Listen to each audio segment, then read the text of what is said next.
What's going on, people? Welcome to United View. Welcome to the Overview Show. Unfortunately, I'm joined by Darren Bent today.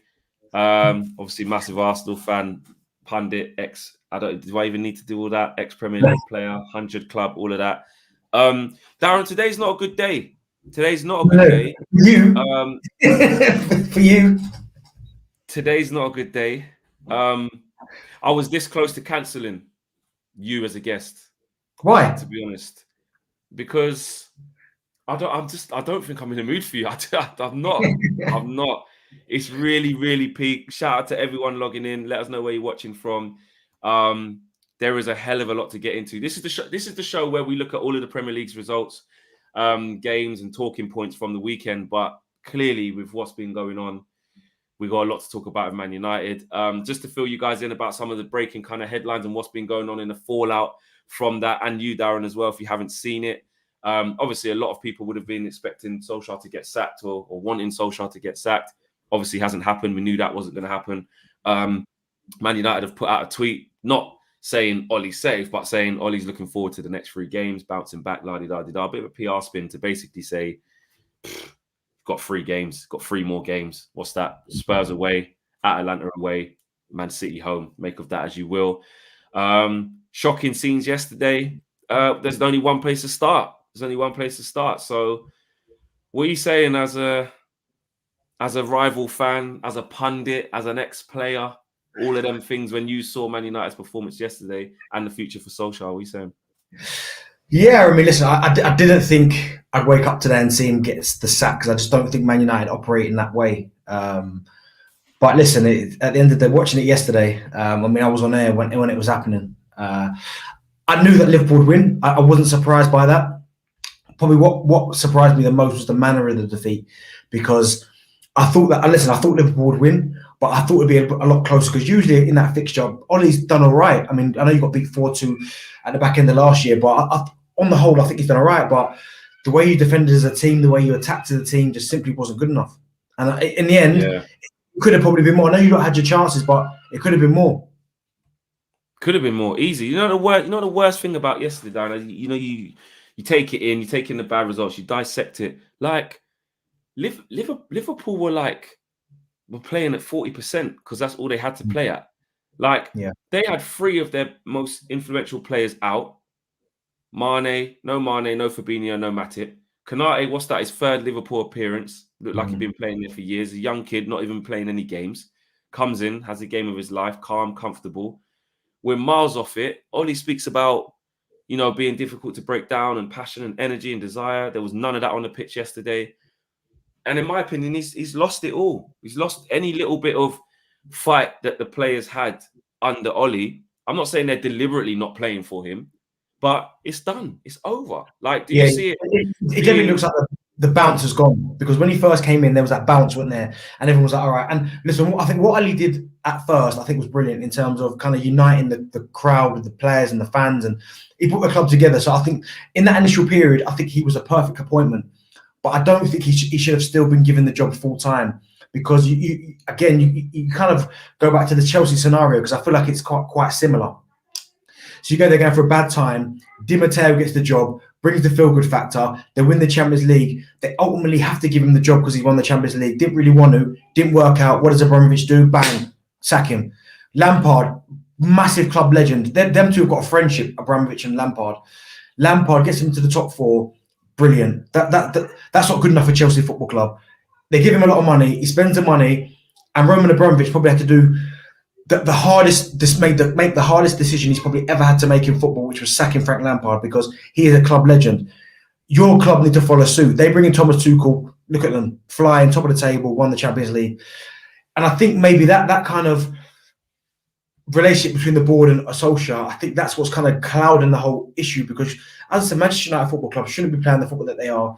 And there's even no guarantees now. I still think they will, but the way that they're going at the minute, there's no guarantees you even finish in the top 4. And that is not me just being an Arsenal fan guy. Look at you. That is the fact of the matter, is that there was a time where Manchester United, and even at the start of the season maybe, you were winning games, but it wasn't convincing. I mean, there was a few of them you went behind 1-0, you had to kind of pull something out the fire. But I think you can't get away with that forever. So what the answer is in terms of going forward for me is that you have to find someone who's, if you're an elite football club, Manchester United is an elite football club, you need an elite manager. It's simple as that. It's as simple as that. And I think what we're seeing now is, and this is not a criticism to the people that feel like this. This is just an observation. And I've been there. I can admit I've been there. I can hold my hands up and say I've been in this conundrum, which is that actually the sentiment is overruling the reality. Correct. Where it's like, because listen, the match going fan, any match going fan, and I think rightly so, is never going to hound Ole Gunnar Solskjær out of the dugout. He's never going to boo him walking out of the tunnel and giving him all this. He's one of your own. He's one of your own. 100%, 100%. And I actually take a stance of, I actually do respect that on match days within the stadium. Like, you need to keep your standards high. That's the sort of club we are. We get behind the players, even if they don't deserve it. Them players did not deserve to be clapped yesterday. But because of the fan base that we have and the integrity that we have on a match day, that doesn't mean that all of those people clapping for Ollie and clapping the players liked the performance and believe in him. It means that that's just what you do on a match day to create that atmosphere, and that's just what you do. But most of those people will still leave that stadium saying, it's done, it's over. Yeah. The most staunchest Ollie supporter, for your own personal reasons, you can see it's finished. And I feel like this is how I put my own hands up. I've been there where I'm like, nah, this will work. He's building. Yeah. Like, he gets the club. You know, we always talk about DNA, which I don't even like mentioning that anymore because it's become such a loose term, because really the DNA is winning. The DNA is winning. Man United DNA is winning football matches, and winning trophies, being at the top. The subplots, the sub criteria, the sub bullet points come from wingers and attacking football and crosses into the box, attacking fullbacks. Those are the subplots. The main plot is Man United win. Do you know what I mean? And you're not going to get another Sir Alex Ferguson. And it's almost like, I feel like if you're sitting there genuinely thinking that Ollie's going to turn this around, this is where I do disagree with people who think that. I don't know what planet you're looking at. I don't see how you see it. Is Ollie going to walk away from the job? No, he's not. Of course he's not going to walk away from the job. This is the biggest job he's ever had. This is the dream job he's had. He's never going to admit that, he's done wrong. Although that might be the best thing, because he's not going to get hounded out. The club don't want to have to sack him, clearly. But that's what it looks like a bit. If they want to go forward, though, and you're right about DNA, but I always found it strange when he came out and said winning trophies are for managers with big egos. That's when I thought, well, hold on, you're at the wrong club here. Because me growing up, my kind of distaste for Manchester United, I mean, I don't mind them now, but certainly as a young kid, was the fact they used to win everything. That's what used to annoy me about everything. Every trophy, every season, Manchester United would pick up something. And the fact that he was part of such a successful period in Manchester's history, where they arguably were one of the best sides in Europe, every single year they competed for Champions League, they're probably going to win the Premier League. But at the same time, when he came out and said that, I thought, well, that doesn't make sense to me. I'm used to seeing Manchester United competing for trophies every single season. I know everyone has a kind of a cycle where it goes, you have maybe a few meat years where you don't really win much. But the fact that you've been so far off it and you've had opportunities to win stuff like... Exactly, you're miles off, yeah. You're miles off it. And I think that is the concern. That is a real concern. I think the reality is, Belly Visual says people can talk just about system and so on. Maguire can't do the basic. If he's in the lineup in the next few games, I'll save my energy. Belly Visual also says people made excuses for him last season regarding the Greek and this season to the Euros. It's a joke regarding the Greek. Can't just Alex with the thing with Harry Maguire in Greece. Okay, can't just blame the board. He's got the players. Yeah, I've said that already. This is there was a shift a couple of weeks ago when it started turning a little bit bad. That it's like it all goes back to the Glazers again. And listen, there are a lot of things that the Glazers have done and have in place that are completely spinning this. The fact that Ollie's taken the fall, they ain't got no plans of sacking him. The dividends, all these things of why not looking after the stadium, the training facilities, all these things stand. The Super League faster. Those are real things, but separate that just for 1 minute and let Ollie take responsibility for what's really going on here, because he spent over £400 million. He spent over £400 million. He's been given more resources than Jose, rightly so, because we need to build a better squad. He's been given longer time than Jose. More patience than Jose, because a club legend, he gets it. He's changing the culture. We all got behind that. No agendas. You get behind it. You can see it building. And then you get in this summer, you get Sancho, Varane, and depending on who you talk to, the best player in the world in Ronaldo, the best player to ever have kicked a ball in Ronaldo, depending on who you ask. Yeah, you get given them 3 tools, and the team's going backwards, Darren. We are 16th in the league for clean sheets. 16th. This is my point, right? And when I said this, people said to me, "You don't know what you're talking about." I said, right, out of the so-called big 4 this season, I said Manchester United would finish 4th. And people went, well, hold on, they finished 2nd last year. They've added Ronaldo, Varane, and Sancho, and you think they're going to go backwards? And I said, yeah. For the simple fact is that last season was kind of an anomaly. Manchester City were the best side. Chelsea were having their problems, their teething problems. Liverpool were decimated by injuries, but obviously everyone was going to come back fresh. But I don't think Ollie looked at the squad and went, right, this is where we need to improve. Like, scoring goals for you last season wasn't the problem. So I think you guys could have coped probably necessarily without Ronaldo. Now I get it. Now Ronaldo arguably is one of the greatest players. Not arguably, he is one of the greatest players we've ever seen. But I don't think he makes Man United better going forward. So scoring goals wasn't your issue. Defensively was. You bring Varane in, I said, yeah. But the one that really surprised me was the Sancho one, because listen, I'm a big fan of Sancho. Before the Euros, I had him starting, him and Foden alongside Kane. But he wasn't a necessity again. You had Greenwood, who was developing really, really well. You've got, I know Lingard has come back this season. You've got Martial. You've got Rashford. You've got Cavani, who was brilliant last season. So you've got 5 attackers. That Dan James was still there. I know Dan James is probably not at the level, but he's another body. Oh, we can't even counter-attack. It's like he's gone. We ain't even got the counter-attack in the locker now. Again. So I was like, okay, but why spend all that? I know you're adamant on getting Sancho. But why go and sign him? Because I don't think he doesn't make you better. He doesn't carry the goal threat that Mason Greenwood carries. So I thought, well, everyone can see the only weakness Manchester United have is that holding midfield player. So you know what? Let's hold off on Sancho. Let's spend the 75 million on, I don't know, Declan Rice or Ndidi or Basuma. Like they are ones out there. And then that will give the other attacking players the license to go forward. Yeah, he doesn't do that. And then he sits there and wonders why people are questioning Fred, McTominay, where does Pogba fit in? Pogba's best positions from the left.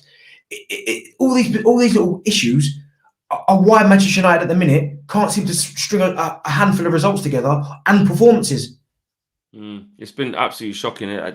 But you know what the worst thing as well is, Dan? Like, even like, because he didn't get a defensive midfielder, I said at the beginning of the season, as much as we needed one, I said that's not an excuse not to challenge, because look at your squad. Like, I know in the definitive factor, you can say you probably won't win the league because in that area, the others might just have a bit more than you. But if you've got an organized coach who knows how to extenuate your positives, your strengths, and minimize your weaknesses, we won't really realize that we ain't got a defensive midfielder. Nobody realizes that Pep ain't got a striker. Look, Siva says it there. Pep doesn't have a striker. What's Ollie's excuse for a DM? Now, don't get me wrong. The difference is Pep is a world-class manager. But that's the only difference. That is the only difference. Exactly. So this is what I'm saying about everything is alluding to the manager. Like, and this ain't even really a criticism of Ollie. This is like just saying, you know what? He's just not the right guy. It's not a. It happens in life. Like, do you know what I mean? Like, you've been at clubs. You might be at a club and just a better player comes along, or you might have gone to a club and taken another player's position because you're just better than him. Like, that's just how the world works. Sometimes the better person comes in. Yeah, it's one of them as well. Where with Ollie, this situation probably would never have come up again. But he was the perfect man at the right time for Manchester United Football Club. Just as Frank Lampard at the time was the perfect appointment for Chelsea at that particular time. Now, that doesn't make them good enough. And you look at, again, you go to Chelsea because there's a real kind of similarity in terms of club legend taking over the club. When you look at some of the decisions Frank Lampard made in terms of, he thought Rudiger wasn't good enough. Now Rudiger looks like one of the best defenders in the Premier League. He said Alonso wasn't good enough. Look at Alonso. Do you know what I mean? There's decisions he made and you go, that doesn't look right. And you're right, it all comes back to the manager, because you've got a manager that will look at the group of players and go, right, this is where we're probably the weakest. So we're going to bolster that area. And yeah, we might be a little bit more pragmatic, but eventually we'll start to get the results. We'll get a foothold in games. And then you never know, with the attacking players that Manchester United have got, you might be able to nick 1-0s. Do you know what I mean? You might be able to nick results. But why you're so weak in an area and you don't address it, that holding midfield role, and I know it's easy to say, oh, yeah, but it's only a holding midfielder. A lot of attacking players, their best work goes through the middle of the pitch. Now, if you've got no foundation in there, if you build a house with no foundation, what happens? The house falls down. And that's exactly what's happening to United. But and the thing that makes it even worse is that we didn't have that defensive midfielder last year, and we weren't conceding as much goals as this. We wasn't as bad as this. There wasn't the disconnect between the front line, the midfield, and the back four. There wasn't as big a disconnect as this. Everything is regression. Sheldon Jones, big up for coming through, says the Glazers out to buy an IPL team right now. All about money. They don't care about United. Ollie out. Maguire and McFred need to be drops. Yeah, that's it. That's one thing I also do agree about. You drop McFred for who? Exactly, and that's another thing. It doesn't matter who plays in there, whether it's Pogba, Matic, or whether it's Donny don't get a chance. It doesn't matter. Under this, that's it. Question for both of you, and don't forget your connection to Sky. Is Maguire good enough for United? Should he be dropped? Darren, say Ollie out. Laughing. Look, on here, you're not going to get any agendas or, not wanting to say opinion. Is Maguire good enough for United? Would you say Maguire's good enough for United? Well, and this is my stance again, because I've said this about Maguire for the longest time. And me and you've had conversations before, and I've said to you about my appearance on Maguire. I thought when he got bought by United, I thought it was over the top in terms of the money, but I get that that's not his fault. I said in the Euros when he was out for a little bit, I said Mings and Stones did well. I didn't think Mings deserved to get dropped. But I do think as well, because whoever's played next to Maguire has been so poor, he's almost looked like, and listen, he had a record at Man United, which was decent, by the way, that when he played, you were better. But I've always said if he played alongside, like Varane, for instance, if Varane stays fit and he plays alongside him, you'd be saying, well, Maguire would be Lindelof. Do you know what I'm saying? But because he's got Lindelof, who's not good enough, he's had Eric Bayer, who's had his injuries, and he might have Phil Jones, whoever next to him, he's always looked like the better one. But now you put him next to Maguire or you put him next to Van Dijk, all of a sudden Maguire becomes Lindelof. So he's not the main guy. I think when Harry Maguire's playing really well and the team's doing okay, his flaws won't get exposed. And I think when form goes out the window collectively as a whole team, and then he starts having a rough time, which he is on a personal level of performance, all of his flaws gets exposed. He's supposed to be brilliant at passing out from the back, confident on the ball. And I don't just blame him for this, because the whole back four, whole back five, including De Gea, do not have a clue with this passing out from the back bullshit. Like, they don't have a clue. They look nervous. They're pointing, half saying, come here. They've done the same against Leicester. And Ollie is continuing with that. What that does is, again, how I spoke about trying to minimize your attributes that aren't very good, your weaknesses. That emphasizes the weaknesses that we have by giving it to Maguire when he's supposed to be living up to this, being brilliant on the ball and stuff like that. Even now, in terms of defensive, he's the captain as well. I don't think that's the right move. Harry Maguire is the captain. It's almost like he needs to take care of his own performances, and I'm not just digging him out only. Do you know what, Flex? Do you know what he said? He's that. He said something yesterday, and I thought, you're not a captain. He said he came out yesterday in front of the media, and he said, I didn't really want to be here. In terms of in front of the cameras. Well, hold on, you're the captain. Did he say that?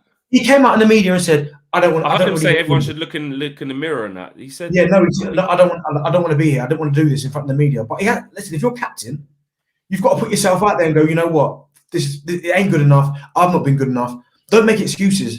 Do you know what I mean? Because he's the link between the manager and the players. But right now, at the minute, as you said, and everybody goes through form where you're not particularly great. I understand. I went through it as a player where, for whatever reason, you can't just find it. The form just not there. Your timing's off. Your decision making's off, and it's how he comes out of it. But unfortunately, I never got the opportunity to play for a club like Manchester United, where you're not really afforded that time. Unfortunately, to have 4, 5, 6 below par games, because Manchester United evolved when they were the team. If a player weren't pulling his weight, he's out of the team. The next one will come and take his spot. His only kind of saving grace right now is that there is no one else. And that's the thing about quite a number of your players. People are saying just put Bailly in. People. It's getting to the point, because it's so bad at the back, and this is what happens when you're in free fall, which again alludes to the manager. Because one thing I will say, not just in defense of Harry Maguire, but in defense of the squad that we have, because I think it's getting lost. All of a sudden, Luke Shaw's shit now. Well, no, he's not. He was the best left back in the league last year. carried that form into the Euros. Incredible. This season, gone backwards. Wan-Bissaka, going up gears and stuff. This season, not great. Maguire looks horrendous. David De Gea has got some saving grace and done something. All of a sudden, Pogba's shit now. All of a sudden, Bruno can't get a kick. All of a sudden, Ronaldo's a bad player because he don't press. And like Jamie Carragher says, he's never pressed in his whole career. All of a sudden, Mason's not good. No, you can't tell me that all these players are crap now. It's just, it's not how it is. Alex says, I love Ollie for what he's done for our club, player and manager, but the progress has stopped and we're going backwards. I'll tear up, but it's time to go. Again, the sentiment is you have to make the big decisions. Roman Abramovich did it, and as I said, his relationship with Frank Lampard, I'm guarantee he's a lot closer than Ollie and the Glaziers. Frank Lampard used to go on holiday with him. He used to borrow his yacht. They used to pictures them hugging up. Do you know what I mean? They were so close, but for the good of the football club, because the football club is the most important thing over anything. What he had to do, he goes, "I'd suck up and go. We're not going forward. Frank, I'm sorry, you're going to have to go." And the Glazers are going to have to do that with Ole Gunnar Solskjær, because Thomas Tuchel, Chelsea, elite club, elite manager. Pep City, elite club, elite manager. Klopp, elite manager, Liverpool, elite football club. Manchester United, Ole Gunnar Solskjær, Manchester United. It just doesn't weigh up. Yeah, it doesn't. And it's almost like he is in a bad era as well, like a tough era to go against. Just like you could say, I don't know, maybe this is going to sound mad, but like in tennis, when you've got Andy Murray, but unfortunately, mate, you got Nadal, Djokovic, and Federer, so you're not really going to win as many majors as you probably would in a different era. 100%. Like, 100%. do you know what I mean? And it's like, sorry, not your fault, not our fault, but bye. We need to go and get top man. Like, that's just how it is. Benevision says, not a big fan of Fabrizio. He said on Rio's show that United wasn't looking for a central defensive midfielder this summer. Lindelof and Varane look better. Just quickly, before we move away from Man United and talk about some form of the rest of the league, should have just changed this and just called it a whole Man United show, to be honest. I just needed to vent, and there's so much. There is some, some conversations coming out. Samuel Luckhurst from the Manchester Evening News says that Antonio Conte is open to Man United should they come knocking. However, he does have reservations about the club's direction in terms of he doesn't want just big names players forced upon him, basically signing players for commercial reasons. And then Fabrizio Romano was on his YouTube basically saying that the next few hours are critical, even though Man United have kind of come out and addressed that in a roundabout way, but has said that, it is untrue that Conte is not interested in Manchester United. There's a lot of Manchester United. There's a lot of managers that would be interested in it. How do you see Antonio Conte being a potential to replace Solskjær or anyone else at this? Because a lot of people say, who'd you get? Who'd you get? Well, listen, there are managers out there. Conte's out there. Zidane's out there. There are managers out there. I get it. Conte potentially is different because he only seems to last 2 years, and then it kind of falls apart. Then he falls out with the owners, and the whole thing blows up. But he is successful. Now, I get it from Manchester United perspective. Like, I think obviously he's a better manager, but you've kind of been there before, where Mourinho came in, won a couple of trophies, but blew up the spot, and all of a sudden you're in a bad situation. So I get that, but I just think you guys need an elite manager, an elite coach. And I know you guys are maybe not where you once were, but bloody hell, this is still Manchester United Football Club. It's still a privilege to manage this football club. Do you know what I mean? It's arguably the biggest club in the world. It's still a humongous job. Now, if you go in there and you look at the players they've got: Ronaldo, Greenwood, Sancho, Fernandes, Pogba, Varane, David De Gea. Who wouldn't want to manage them players? Who couldn't get that? No, there'll be takers all over. Oh, absolutely. Who wouldn't want to manage them players? So I don't think the players are the issue. In this regard, yes, the players could be doing more. Pogba with his silly decision yesterday, although I don't want to hear people making that the main focus of the story. He's going to get scapegoated. Exactly. It's way exactly. More I don't want to hear all that. But of course, he made a mistake yesterday. But you can't tell me a better manager, probably a more respected manager, couldn't get the best out of these players. Absolutely. Couple of super chats here to read out. AKA Barella says, man, create a better cry. Ollie out now for F's sake. And we have a super chat here from Dej the Pumpkin Patch Kid. Says, best thing Ollie could do now is resign and put all the pressure back on the Glazers. Don't be a doormat for the owners. Ollie, we still love you. A lot of fans do feel like that he's just taking the fall. The Glazers have put him there. They know the fans aren't gonna, like I said earlier, it's not gonna get toxic towards Ollie, and nor should it. You know what I mean? We can see you just ain't got the tools, mate. Sorry, you've got the tools. You just don't know how to use the tools. You're just not up to that level. It's not a criticism of you as a person, Ollie. Thank you for everything. But there's no point even going ham on Ollie and saying, "Oh, he's this, he's that." I don't agree with that, because at the end of the day, we know that. It's the people keeping him in charge is the problem now. Gino says, problem with McFred is that they can't calm it down. As soon as they get the ball, they release it too soon. If it was Matic and Donny, they would have controlled the ball for 5 minutes at least, other than putting it forward and losing the ball. Basically, the ball retention, he feels that those guys would be better. Let's quickly touch, not really on the game, but obviously Liverpool smashed us in second gear. There was no need for them to play above 40-50%. Mo Salah gets an assist and 3 goals, but was he even that good? Did he have to be? No. Were the defenders great? No, but they just did what Liverpool do and absolutely punished us. Jurgen Klopp going forward, do you make them title favourites, or is it still City for you? Would you think Chelsea are going to come through? How are you seeing that? Listen, they're all I think in with a shot. I think the top 3: City, Liverpool, Chelsea. They're the 3, because they're head and shoulders above everybody. Liverpool are in there, City are in there. But do you know what's mad is every weekend I kind of change my mind, because I think, right, Chelsea, yeah, they look great this weekend, put 7 past Norwich. But then we saw Manchester City a couple of weeks ago dismantle Chelsea, really. But then we also saw Chelsea. We also saw Chelsea go to Liverpool, and I know they got a 1-1 or a 2-2, but they pretty much first half with 11 men battered Liverpool. Yeah. So you go, okay, and then we've just seen Liverpool absolutely demolish your boys. So listen, I put Liverpool in there.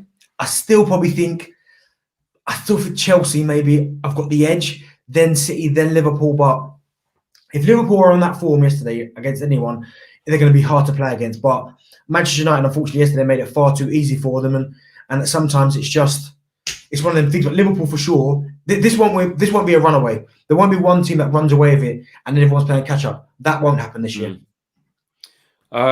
I hear what you're saying there. So a really comfortable evening for Liverpool against obviously us, and we'll have to see what happens there. Our next game, I might actually, to finish off on Man United, my next game, Spurs away. Ooh. Spurs away. Bad performance from them against West Ham. They lost as well. They're in, I wouldn't say free fall, but their fans are not impressed, and they got their own issues. Could say it's 2 underwhelming managers against each other, 2 underwhelming teams, underperforming teams against each other. But obviously Tottenham got home advantage, and you see the problems at Man United. What do you think prediction-wise for that?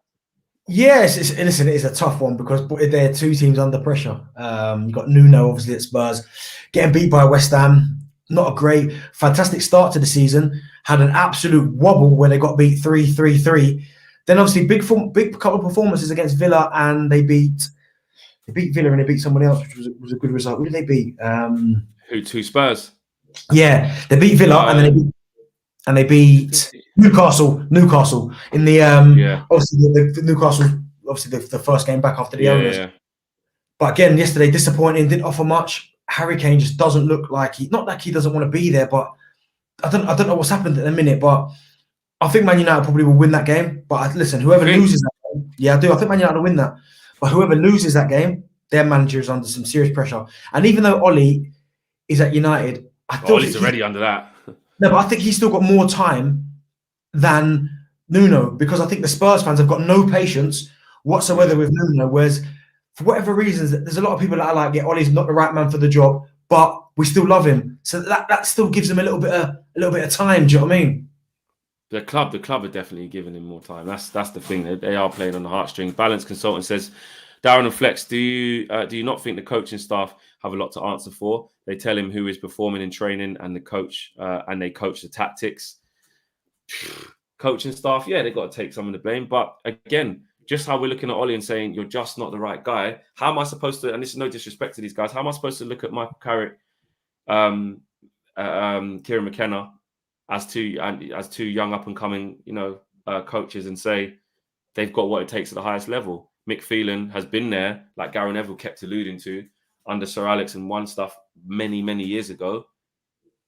But look now, like what? It's clearly not working. So yeah, they need some criticism, but they're just not good enough, in my opinion. What do you think, Darren? Coaching it's difficult. And listen, with someone like Michael Carrick, I think to myself, like I like Mickey as well. I think he's one of the most underrated midfield players I think we've ever seen. Proper. In terms of that, listen, you boys could do with that type of holding now. Exactly. He may as well just put his boots on now. It can't be worse. Exactly. But it's certainly it's one of them where Mike Phelan, he has been a legend. Carrick, he's on the way up. But I think in times like this, you need people that have been there and done that. And Mike Phelan is that. But there seems to be this new breed of coach as well that seems to be emerging in the game today. So it is important who you put around him. But unfortunately, it doesn't always work out that way, because you look at, for instance, the Newcastle situation. People were banging on about Graham Jones. Really, he's the kind of brains behind the organisation, behind Steve Bruce. Steve Bruce gets the chop. They put Graham Jones in charge. He's in charge. They get a point against Palace, but they were terrible. They were awful. Yeah, I mean, it's only the overhead kick from Callum Wilson. That was it. That saved them. So I think sometimes you need to just go, you know what, all right. I think you need to start again, first and foremost. I think, the coaching kind of mechanics is really, really important. But ultimately, the buck stops with the manager. And I think, unfortunately, for Ole Gunnar Solskjær, he just hasn't got that, not even the experience, but he just hasn't got that kind of tactical nous at the top. He ain't got the experience as well, though, Darren. Let's say he ain't got the experience. No, at the top level, he ain't got the experience as top level. Your internet's doing a bit of a madness. I don't know. They ain't giving you that Premier League Wi-Fi, bro. I don't know what's going on. How's that now? Nah, you just bare fuzzy, bro. It looks like, I don't know what it looks. It's like Roblox or something. I don't know if your little man play Roblox. Looks like Minecraft, bro. I don't know what's going on. That? It's not great. I think it might come back in or something, but I don't know if everyone. I don't know, mate. It's a bit mad. We need to hope that it comes back. Jeannie says, remember Flex said Varane would have a Van Dijk-like impact and they were leaking goals when he was fit. Agreed. Varane, I've ridden out for him. I put all my eggs into that basket by saying he's going to be unbelievable. And clearly, without him, look, he's only not been there for 2 games. He's conceded 9 goals. Yeah. Do you know what I mean?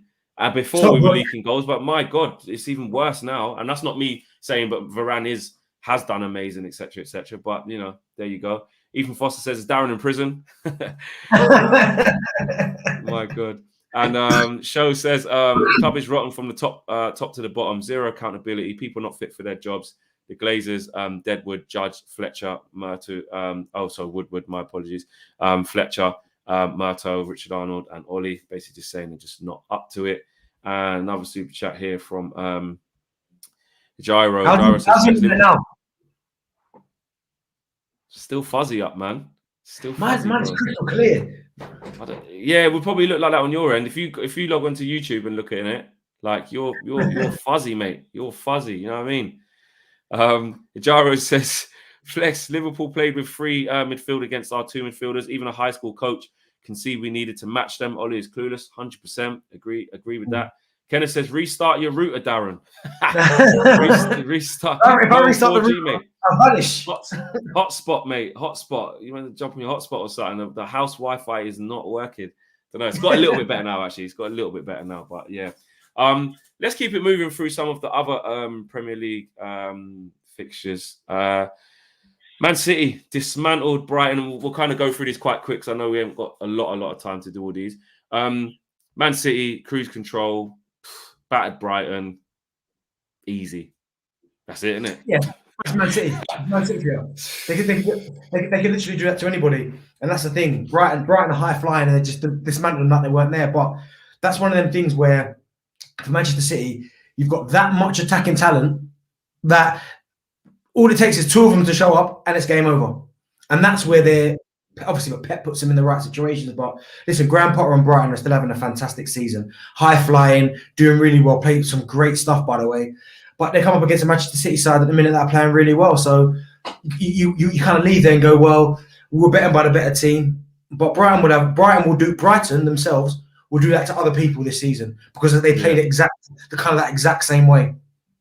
Yeah, I do think it is. Brighton have had a good start to the season, and I don't think taking a hiding off City is should derail them. Just to it's a couple of individuals. It's just Phil Foden's he's unbelievable. Phil Foden's an unreal young talent. He can go right to the top. They're just so fluid. Like I say, it don't matter who City play. It makes me sick, to be honest with you. What's funny though? You say he can go right to the top. He's at the very top. Exactly. Well, yeah. Actually, he's at the top. I mean, in terms of when I say right top, I mean just being that player for a very long time, winning multiple trophies. You know what I mean? Starting in the England team, which already, like you said, he was the starter in the Euros, then probably tailed off and then got injured, but still fantastic player. And they're just going from strength to strength. And City, you know, our next home game is City at home. RDG says, can we give Graham Potter some flowers now? Brighton are a point above United. I really like his style of play, defensive structure. He'd suit the club image. Yeah, I'm not. Me personally, I'm not saying that he wouldn't do better than Ollie right now, but I don't think I would have him as the next manager. Like Darren's been saying, I think we need someone really experienced to just to take this. But that's big flowers to him, though. He's done really well at Brighton. I think he's done really well. You can't knock him. You can't knock him for what he's done. And Dean Woke says, the United way is the most meaningless myth about this club. The only United way is winning trophies, challenging and doing it well. Ollie isn't doing that, which is what we kind of spoke about earlier. That is what the DNA is. Another game I want to touch on, West Ham Tottenham. Man United's next game is Tottenham. West Ham got it, set piece, Mikel Antonio. Tottenham, at your old team, man, what's going on there? Another a loss for them on the road. They wasn't great as well. Not really creating much. Do you know what? I think they're probably about where they deserve to be. Yeah. And when I say that is that, like, when they won the first 3 games in the season, people were saying, "Oh, potentially could they be title challengers?" I said no. I said I don't think they are. When they lost 3 games in a row, I didn't necessarily think. Yeah. And your internet, whatever you've done, your internet's perfect again now. So So when they won the 3 games on the bounce first off in the season, I didn't think they were title challengers. When they lost 3, I didn't automatically think, oh my goodness, they're in trouble. They're probably about where they should be. Like, I don't expect Spurs. Well, Spurs are not going to finish in the top 4. That is for a fact. But I put them in the same bracket as Arsenal. Everton are falling off a bit. Brighton, West Ham, Villa. That kind of like 6 to 8 spot. Like, no, from 5th to 8, I think everyone's challenging. Leicester, they're all challenging for that little slot in there, I think, and that's where Spurs need to be aiming, because at the minute, you have to say for consistency, you put obviously all the big 4 ahead of them. You put Leicester probably ahead of them. You put West Ham ahead of them right now. So Arsenal going about their business really, really well. So I just think they're in that transition period, like where they kind of in that kind of middle bracket. So I think they're probably just about where they should be. Yeah, because they didn't invest heavily, did they? And you know, they had the whole thing trying to sort out the Harry Kane thing. Some of the players that they've brought in, I mean, who is it keeps getting spun? Is it Emerson Royale? Not Emerson Royale. We've got Romero. We've got that Gill. Is his name Brian Gill? Yeah, the youngster. Spurs with their recruitment back in the day, they used to, every time there was a top player that was available, Spurs would just throw their name in the hat, even if they knew they had no chance of getting them. They'd still try and get the player. Yeah. All of a sudden now, they're signing players that maybe necessarily other top clubs wouldn't really be in for. Do you know what I mean? So they're picking up players, but they're just picking up players for the sake of picking up players. There's no kind of fight there. Like, oh, Manchester City want this player, United want this player, and we've managed to get them. The last one I remember they were in for, they wanted him, they didn't get him, was Bruno Fernandes. They were in for Fernandes. He only went to United. Yeah, Pochettino wanted him, didn't he? I think I remember that. Yeah. David T says, United fans, don't let panic set in. Conte is not the answer. We spent time building this attacking team. We can't let a defensive manager dismantle it. Look, with that, David T, thanks for your contribution and your opinion. Do I think that? I think what you're saying now, I think there's a bit of a myth as well, like about this defensive football. Like, I think Tuchel plays the 5 at the back, doesn't look very defensive to me. If you see Chelsea controlling games completely, just because there's 5 at the back, it doesn't necessarily mean it's defensive or it's negative or it's not good. Conte won the league playing that formation. Did he play that formation at Inter as well? Yeah, at Inter as well. Yeah, played the same formation, you know. So managed the Italian national team as well. So I disagree. I get what you're saying about having a concern the grass isn't always greener. I think, but in this position, like we need someone who is experienced. And look at us. I think less emphasis needs to be on the attack. We've got attacking players. We'll score goals no matter what formation. We need to be more solid. We need to be. If Ollie even went to a back 5 for this next back game, I wouldn't blame him. You know, because right now, when you're stuck in a rut like what we're in, take some attackers out then, because you haven't got it to get the right mixture and ingredients to make a good enough performance out of all the attacking players that we have. So I don't really buy into that don't let a defensive manager ruin it, because I just think what a defensive manager will do, and I don't even class him as a defensive manager. I just see him as making you solid to beat, knowing when to attack, knowing how to break the lines, and just being tactically astute. There's a difference between that and just parking the bus and saying maybe we might score on the counter. There's a method behind what Conte does. You know, he's won big things like that, and I think when you've won big trophies with formations like that, I think the argument goes out the window of saying it's just defensive. So appreciate your opinion, man. I disagree with that bit, though. I disagree with that. Reece says United fans talking about Conte, Zidane, Ten Hag. What if Ed Woodward doesn't even know who they are? Yeah, and that's another thing. You know, this board, Ed Woodward's been at the helm and appointed Van Gaal, appointed Jose, appointed Oli. None of them have worked, and a lot of people do have concerns of the board picking this next manager, because they got a track record of that's bad. Moving on, your team, Arsenal, easy win against Villa. Look at him, smug. Easy win, same points as Man United. Yeah, you know, not more points, may I add, just the same. Easy win for you lot against Villa. Maybe the goals weren't amazing, but the performance was. Didn't give Villa a sniff. They gave a real bad account of themselves. I think Dean Smith even kind of touched on that, but can't take anything away. Emma Smith-Rowe, the star. Carragher went a bit far, saying he's the best player I've seen dribble played with the ball in Premier League, but that's a bit extra. But really good young player, playing really well. Arsenal on the up. Yeah, they seem to be on the up. I mean, it's nice to see, because if you look where we were at the start of the season, everybody was laughing at us. You was laughing at me, laughing stock. Yep. 3 games in, couldn't win a game, couldn't score a goal. Yeah. Listen, what Arteta's done really well, and he's always said that. He said, "Listen, judge me when my players are fit, my signings, and you'll see." And I think you're now starting to see the kind of nucleus of the team in terms of, I think Ramsdale and goals been brilliant. Gabriel and White centre back. You've got Partey and Lokonga, or Partey and one other. You've got Smith-Rowe in there, Saka, Aubameyang. I like the fact that he used Lacazette as like a number 10 the other day. It worked, didn't it? It worked, yeah. It's working. So right now, you can't question Arteta. Of course, the problem's going to be consistency. If they can keep it going, then they've got a chance of getting in that top 6. I genuinely believe that. But it's about consistency, and if they can do that, then that's fair play to them. But right now, not been beaten in a while, playing really, really well, on the up. Yeah, it's a weird one, because, you know, you look at the Crystal Palace game, for instance, where Palace should have seen that out. That should have been an L on your board. Yeah. But, you know, your persistence, to be fair to you, I'm not going to be salty. Your persistence to keep knocking on the door and keep making it happen helped. But, you know, 1-0 up and to get into that position was poor. That was a really poor performance. Yeah. But the difference is that you see the reaction in the next game. And it's almost like Arteta's doing a little bit of that in terms of the performance levels. And I think that will continue. You know, you got Leicester away next. Leicester are starting to turn it on. Big win for them against Brentford. A bigger win for them against us. They may argue that it was bigger beating Brentford because Man United's no deal. It's up to them. But you know what I mean? But tough. You can see, you know, Liverpool went to Brentford, didn't win. You know what I mean? It's tough. Chelsea scraped it. So you could argue it's a bigger win beating Brentford.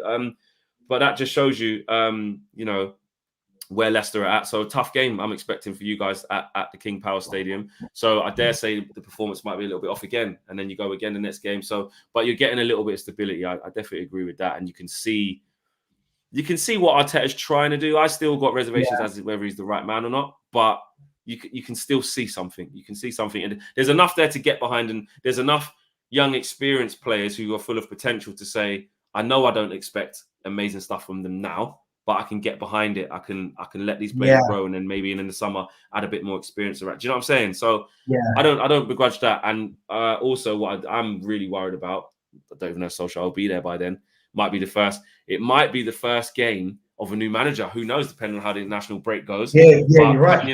Man United versus Arsenal at Old Trafford has been moved to December the 2nd, my birthday. I tell you now, even though I can't even look that far ahead. I ain't even got like Spurs away. I'm dreading Atalanta away, City at home. There's so many games before that, but just because we're talking about Arsenal, if Ollie's still there right now and we're still in this horrendous run, and you lot come there on my birthday and do that, I don't know if I can emotionally handle that. You know what I mean? I'd be able to handle it. Yeah, I bet you would. You know, you're FaceTiming me after late last night. You know. I actually met. This is a cheek of you. You messaged me saying whatever you're saying, and I said I don't want to speak to you. I put it in black and white. I don't want to speak to you. What does this guy do? FaceTime me. Bastard. Honestly, I shouldn't even have picked up. So, do you know what? I can't see if it continues like this. I can't see Ollie being there when that Arsenal game comes up. Like, because if you 100%. You do this horrendous run, by the time you meet Arsenal on what is it, December the 22nd? December 2nd. You guys could be like 12th. Do you know what I mean? If you continue this run, you guys could be like 12th. No, but it's true. It's facts. It's facts. It's facts. Because for him to still be there, that means that we would have to. So for the next batch of games, let me go to our games. Yeah. So we got Tottenham at Atlanta, and then City, and then it's the international break. Yeah. If he loses Tottenham, if he don't win any of them, he's definitely gone. Surely. Because then it's Watford, then Villarreal away, then Chelsea away, then Arsenal home. Oh my God. Wow. Oh my God. Even after the international break, bro. Watford just, changed manager, just bruck up Everton 5-2, bounce. And they got Ranieri. We know what Ranieri can do. They got Ranieri. Do you know what I'm saying? We're in no position to be, to be laughing at that. They fixed up Villarreal away, Unai Emery away. Then come back from that, Chelsea away. Then after that, Arsenal home. Flipping it. New manager might get sacked in that run. No, I'm joking. But no, that's it. Surely the run's not getting any easier. Even if you look past the next 3 games, the next batch of games after that is a big problem if we're still in this rut. So you're right. Tok says Conte will make the midfield and strikers score goals. Agreed. Zidane will unleash Donny and make Pogba the great player he is. Agreed. Barber says Maguire is a scam. He cannot pass a simple pass. And Belly Visual says check Rio's Insta page and check his storyline. His story. I haven't seen it. I bet as a rival fan, it's probably something to laugh at. I'm probably not even going to go and look at that because I just can't do it to myself. Let's I have a couple of games here as well. Where are we at now? Let me go back to my fixtures. Matches. Here we go. Let's do Watford. Watford against Everton, man. That was a big surprise for the weekend. I was happy to see that happen, not just because Everton came to us the other day and done all right, but just I don't know. I got a little bit. I like Watford. I got a little bit of soft spot for Watford. I like them. Troy and Maps and just the players that have kind of been around some of the players. So I always just want them to do all right. Do you know what I mean? And when they sack the manager, obviously they always get a lot of criticism, stuff like that. And it was just, I don't know, I just come out of the blue. Josh King going back there as well, didn't really get a chance, scores a hat trick. Like, I just liked the story of it. 5-2. Yeah, Rafa Benitez under pressure? What are you saying?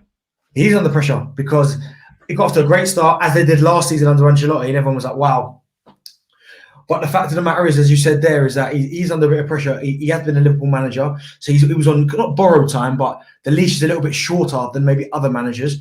But at the minute, they're just not playing well, not because they're conceding too many goals, and usually Rafa's quite pragmatic. But their problem right now is scoring goals. Now, we understand the obvious thing is that Calvert-Lewin's not there. And that's the problem. Richarlison came back, nice little goal, nice header. But they're missing Calvert-Lewin. He's so important to the way they play. But from Watford's perspective, yeah, fantastic result. I mean, Josh King going back there, didn't even get a start, I don't think. No goals for Everton, goes back there, scores a hat-trick. So, but that was a nice story. But we know that, and this is the thing about Ranieri. We know he won the league with Leicester, like miracle man, do you know what I mean? But every now and then he can do this. He's got a philosophy. He done wonders at Sampdoria. He's gone to Watford now. They're in a bit of trouble. But even though he's gone in there and they were in a bit of trouble, they still had 7 points. So that's not like they're not like Norwich. Yeah, exactly. You know what I mean? Which is why the Watford fans were like, yeah, get a decent man. We can survive this. Exactly. Yeah. So no, I think with Ranieri in charge, I think they can do really well. But it was a great result for him. Do you think he'll keep them up? I don't think they'll go down. I think there are some bad teams in the Premier League. Like Norwich are gone. So you might as well forget about them. It's 2 more spots. And I fear for the likes of Newcastle, Southampton, Burnley, Leeds. I think Watford will be all right. I really do. Yeah. No, I agree with you. Now I think there's enough teams worse than them that look like they're on a downhill spiral. To be honest with you, because you look at it and it's like, well, Norwich are completely goners. Completely goners. That's one space. So you only got to be better than 2 teams. And I think Watford will manage to do that. Just touching on Chelsea quickly, dismantled, obviously, Norwich, just talking about 7-0. I mean, there's not really much, no disrespect to any Norwich fans watching. I'd be interested to see how you guys feel. But Chelsea just easy, you know, out. No Lukaku for a little bit. I think Timo Werner's injured as well, but against the poor Norwich side, that was never going to come into question. But Chelsea's next batch of next run, you know, they've got Newcastle away next. How do you see Chelsea going forward without Lukaku, and, you know, do you think they'll be all right? Yeah, because they're a real deal. And again, it comes back to they've got a proper coach, a top manager who understands that it doesn't put all his eggs in one basket in terms of, right, we've got Lukaku. If he's injured, what do we do now?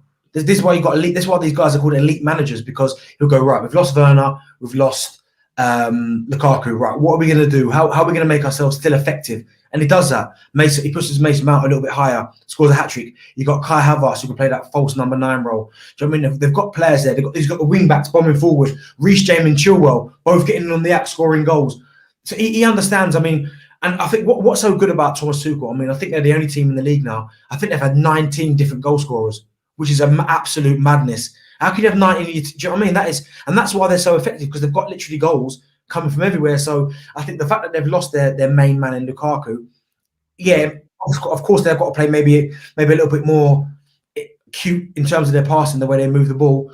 But they've still got so many different avenues they can score goals. So I fully expect them to beat Newcastle. I think that'd be easy. I've not been impressed with Newcastle at all. It's either same. Do you think they will stay? Obviously, they've got to get their new manager in ASAP. But do you think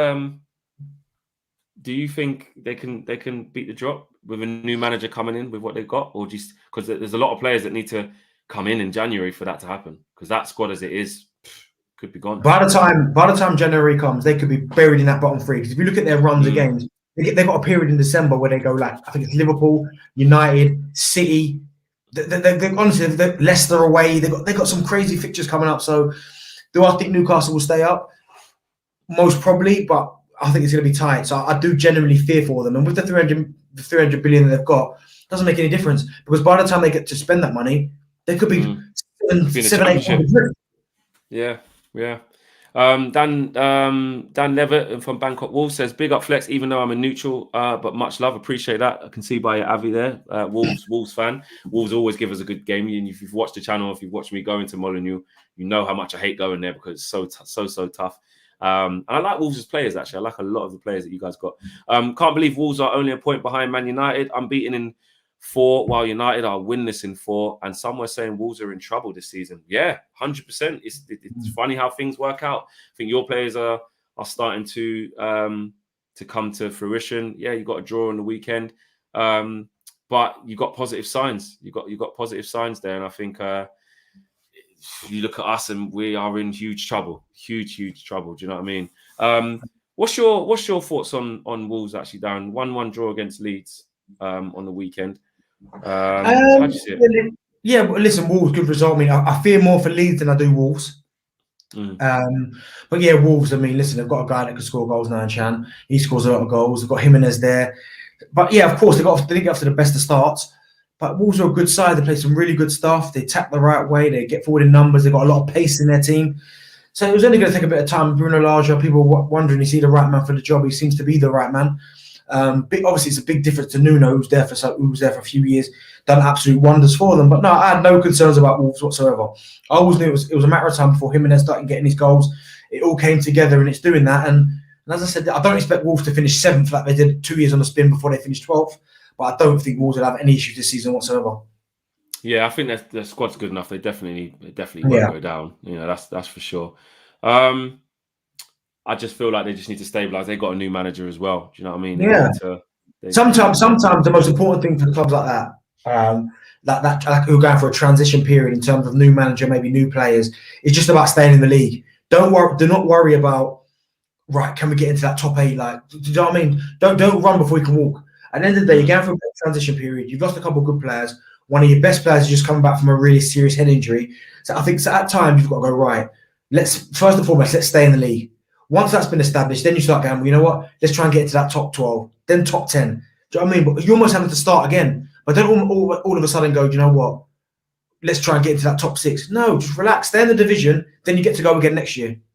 Yeah, absolutely. Brentford Wolves. Brentford just not getting the the fortune that some of their performances deserve. Really entertaining game against Leicester. Tillemans, what a goal! What a goal! Brentford get back into it. You know, how do you feel? How do you feel about just both those teams? You know, Watford, Brentford starting to get goals and be difficult to beat, but maybe not quite getting the results. But Leicester starting to build now. Yeah, I've loved watching Brentford this season. For me, they're like the Leeds of last year, where they were everyone's second team. Brentford. Whenever people come to their stadium, do you know what I mean? They play well. They play with intensity. They work hard. They're hard to play against. And I've really enjoyed watching them this season. Of course, and what I like about them as well, they haven't like laid down to the big teams. They beat Arsenal obviously first game of the season. Got a really good draw against Liverpool. Was unlucky against Chelsea. Pushed Chelsea all the way to the very end. Mendy had the game of his life. So I really enjoyed watching Brentford. I mean, they got a good result. Like Leicester going there and winning was a really good performance from Leicester. But Leicester can do that to you. Do you know what I mean? Leicester can do it. They've got that many attacking options. But again, what does it come down to? I really like Brendan Rodgers. He is a top manager, top coach, gets the best out of people. It always comes down to managers. Every single thing we've spoken about comes down to the managers. It comes down to managers. So I like Brendan Rodgers. Of course, a lot of people called him the nearly man because of what happened at Leicester. Leicester finished dropping out the top 4. Liverpool nearly winning the league. But I think he's a really good attacking coach. And I really like both of these teams. So it'll be a really entertaining game to watch, that's for sure. Yeah, it was. Exactly, it was. Jason Neal says, "Ask Darren, how's Andy Goldstein? Ollie out or McFred out?" Oh, he's saying Ollie out and doesn't want to talk about. I don't know, but I tried to get hold of Goldstein yesterday, and he ain't answering the phone to me. So wow. Well, actually, well done, Goldstein. That's what I need to start doing then. Just don't answer the phone to me. Do you know what I mean? That's what I need to do because I can't keep taking this crap from you at all. It's just not what I need. I feel like I'm missing one game out. Palace Newcastle. Vieira is building, and it's almost like you look at the results that he's getting, similar to what I got with Brentford, but even more so with Palace. They just can't get the wins that they deserve. They keep drawing, which in the long run, you kind of think it will click. You're building a process, and you just need to kind of tighten up at the back. But like you said, they conceded pretty much one chance against Newcastle, an overhead kick into the top corner, and Benteke had chances galore, and they just can't get it done. But positive from them. Yeah, you know what? It's really positive. And if you look at their points outlay, like you're right, it doesn't reflect on what they're doing because I like the way they play football. They're enjoyable to watch now. But as you said there, they can't just see games out. They scored a goal because that was their problem for a lot of years under Roy Hodgson, that they didn't score enough goals. But it's just about seeing the games that they go in front, and then it's like almost you think they're going to concede here, and then they concede again, and you think, and then the next day comes, they play with this freedom. Conor Gallagher, people like they're passing the ball, playing some really good stuff. All of a sudden now they get sucker punched again. But I think, as you said there, at least they're not losing games. But it's a basis. They need to start picking up these wins because if they'd taken half the points from what they've drawn, if they'd have turned half of these draws into wins, they'd be on the cusp of the top 4 or something like that. So now I like what Vieira's doing. I think he's been given time. They're exciting to watch, and I'm a big fan of Crystal Palace now because, as I said, I didn't used to enjoy watching them. I hated it, but I like now the football that they're playing. They're exciting, isn't it? They're exciting, yeah. They're exciting, and they've got big boys to come back. Exactly. He's no Zaha, no Eze as it stands. Crystal Palace are 15th with 9 points, and you kind of just look at the games that they've been playing, and it's like, I know you get what you deserve, but 6 draws they've had. 6 draws in 9 games. They've only won once. Listen, they should have beaten Newcastle at the weekend. Bang. Yeah. Should have beaten Arsenal. Brighton and Arsenal. Yeah, exactly. So that's 9 points there. Exactly. There would have been a complete. We would have been looking at them how Brighton started the league. Solskjaer's appointment was unbelievably comical. To start with, Maguire and Lindelof purchases were insults. McTominay, I don't really like, insulting players with funny names. So McTominay should never put a Man United shirt on. And Van der Beek, Ronaldo, Sancho, Varane probably cursing the day they signed. Strong words from Naj there. Burnley, Southampton again in trouble. Burnley in trouble. How do you see it? How do you see it? Because the 2-2 draw. Burnley are like, they keep showing fight though. They're going to show fight under Sean Dyche, but they're 18th. lost You know 7. what?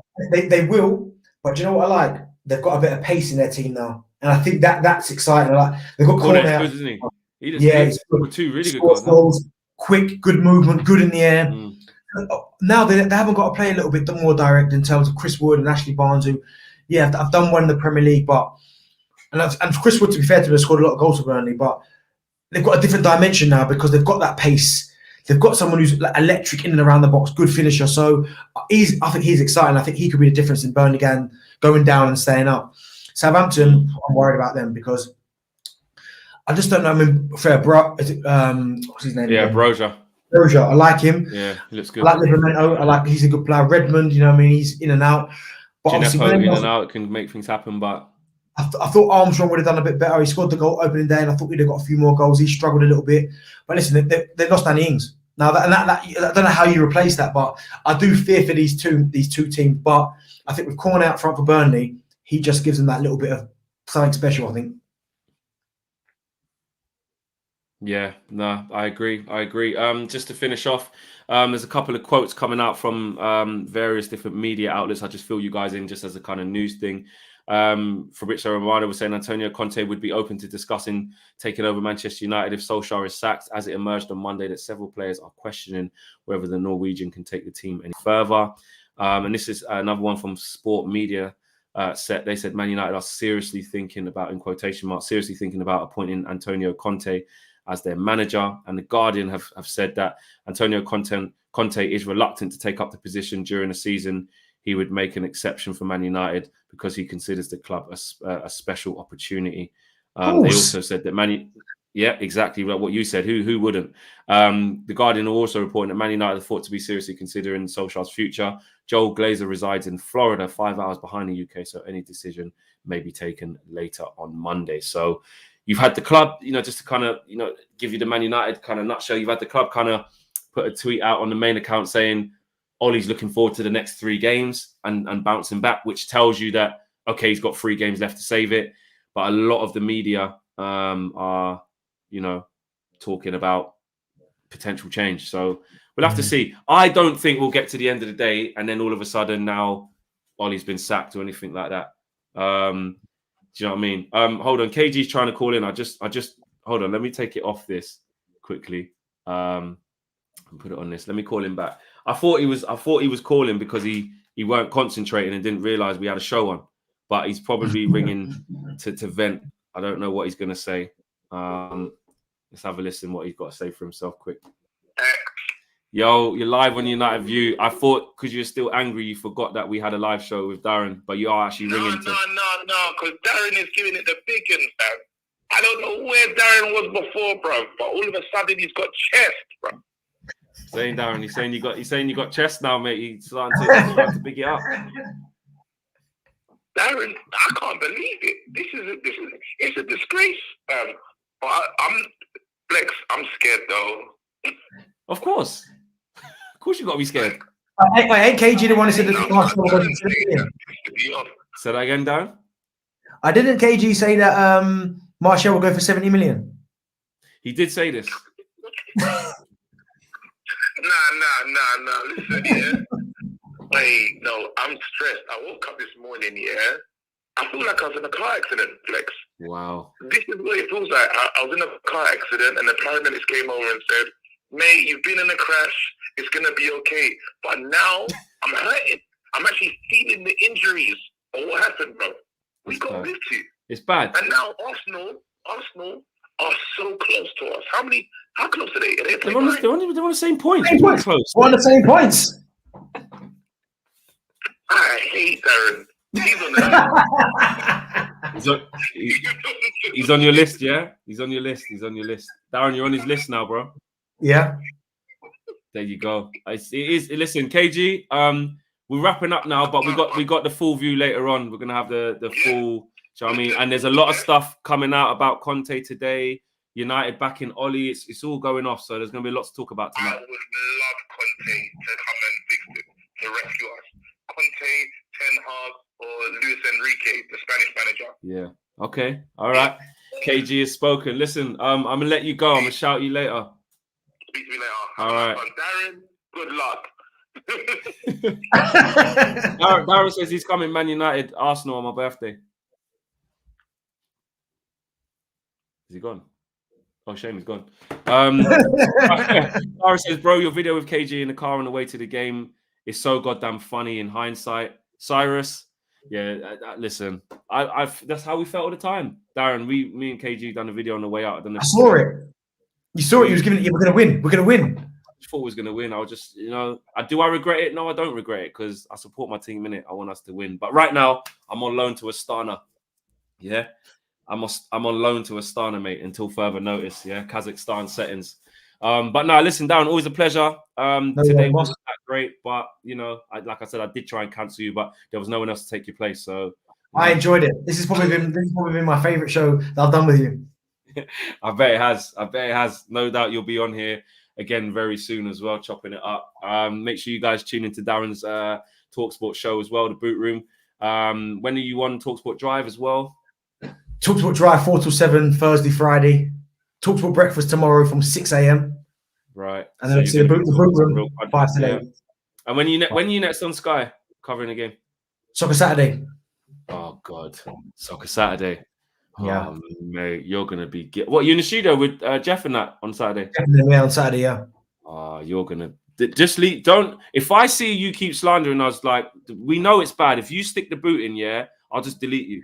I know. Listen, I won't just do it necessarily, like obviously just for the sake of it. I've always got constructive criticism. This is true. But this is painful, guys. Big up for watching. Smash a like on the video. Subscribe if you're new. Later on tonight, 7 p.m, we will have the full view, the full guys, everyone coming in to have their say. Normally we do it on a Sunday, but obviously we had a game. So I will see you guys then. Daz, big up yourself, man. Always a pleasure. And I'll see you. I'm sure I'll see or hear from you soon, for sure. I'm out of here. We are out of here. Peace.